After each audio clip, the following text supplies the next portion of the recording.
Good morning बच्चों। आज पाठ 7 पढ़ेंगे। इसका नाम है सुभाषितानी यानी सुंदर वचन। इसमें श्लोक दिए हुए हैं जो आपको नीति संबंधी कुछ बातें बताएंगे। आइए पहला श्लोक देखें। अधमा धनम इच्छन्ति धनम मानम च मध्यमः उत्तमा मानम इच्छन्ति मानो ही महताम धनम।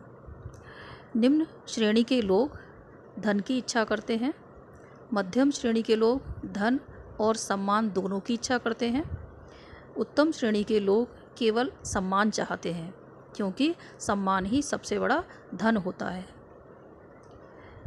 श्लोक नंबर 2 देखिए। वरम एको गुणी पुत्रो नाचा मूर्ख शतान्यपि एकश्चंद्रस्तमो हंति नाचा तारागणों अपि चा। 100 मूर्ख पुत्रों से एक गुणी पुत्र श्रेष्ठ है। एक चंद्रमा अकेले सारे अंधकार को नष्ट कर देता है, तारों का समूह अंधकार को नष्ट नहीं कर पाता। श्लोक नंबर 3 देखिए। सर्वम परवशम दुखम सर्व आत्मवशम सुखम एतद् विद्यात् समासेन लक्षणम सुख दुखयो। पराधीन होना सबसे बड़ा दुख है, स्वाधीन होना सबसे बड़ा सुख है। संक्षेप में सुख दुख के यही लक्षण बताए गए हैं।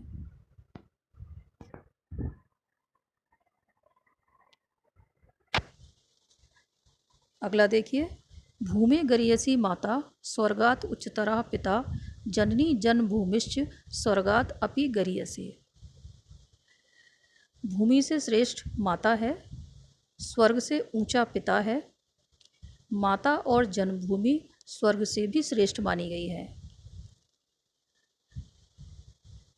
श्लोक नंबर 5 देखिए। सत्यम ब्रूयात् प्रियम ब्रूयात् माँ ब्रूयात् सत्यम अप्रियम प्रियम च नानृतम ब्रूयात् एषा धर्मा सनातना। सत्य बोलना चाहिए, प्रिय बोलना चाहिए, अप्रिय सत्य नहीं बोलना चाहिए और प्रिय झूठ भी नहीं बोलना चाहिए।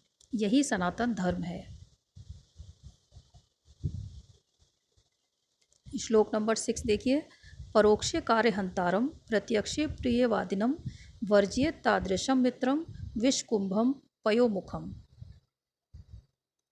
जो पीछे से कार्य बिगाड़े और सामने मीठा बोले, ऐसे मित्र को त्याग देना चाहिए क्योंकि वह मित्र विष से भरे हुए घड़े के मुख पर लगे हुए मीठे दूध के समान होता है।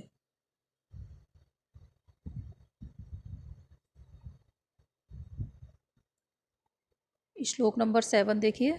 यस्य नास्ति स्वयं प्रज्ञा शास्त्रम तस्य करोति किम लोचनाभ्याम विहीनस्य दर्पणा किम करिष्यति। जिसके पास स्वयं की तेज बुद्धि नहीं है उसके लिए शास्त्र किस काम का।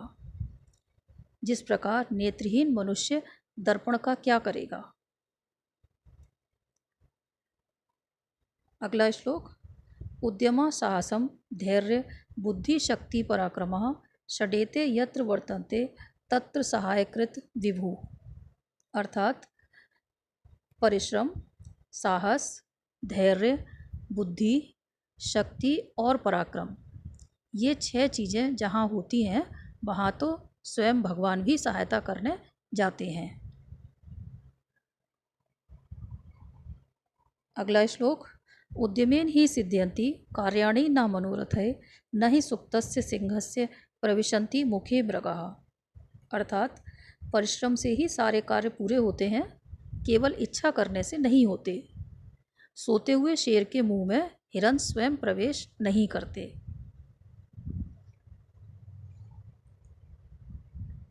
श्लोक नंबर 10 देखिए।